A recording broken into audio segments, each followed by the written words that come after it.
இப்ப அரோராவை ஏன் இந்த அளவுக்கு ஒரு நெகட்டிவான ஒரு பொசிஷன்ல ஏன் கொண்டு போறாங்கன்னு நினைக்கிறீங்க? இப்போ இது உள்ள வர்றதுக்கு முன்னாடியே வந்து பலூன் அக்கா அப்படி இப்படின்ட்டு ஒரு நெகட்டிவான ஃபேம் தானே வந்து அவங்களுக்கு இருந்துச்சு. சரி, அவங்க வந்து அதை விரும்பல. அவங்கள அந்த மாதிரி சொல்றது வந்து அவங்க விரும்பல. பட் இவங்க வந்து அந்த பொண்ணை ஒரு அப்ஜெக்டிஃபை பண்ற ஒரு இதுவா தான் அவங்க பாக்குறாங்க. ஒரு ஆப்ஜெக்டா தான் வந்து அவங்க பார்த்து அப்படிதான் அவங்க ரசிச்சிருக்காங்க ஆண்கள்லாம். இவங்க சப்போர்ட் பண்ணாங்க. அது அப்ஜெக்டிஃபையா இருக்கிற வரைக்குமே இவங்க அப்ஜெக்டிஃபை பண்ணி இவங்க தான் வந்து ஸ்டார்டிங்ல அவங்க சும்மா இருந்தப்பதான் இவங்க தானே ஓட்டு போட்டு இருக்க வச்சிருக்காங்க.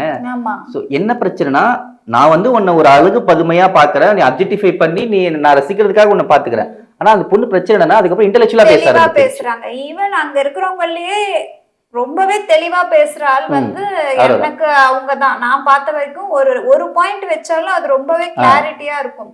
நிறைய லென்த்தியா அப்படியெல்லாம் கிடையாது. சும்மா ஒரு இதுனாலும் கரெக்டா பேசுற ஆள் அவங்கதான்.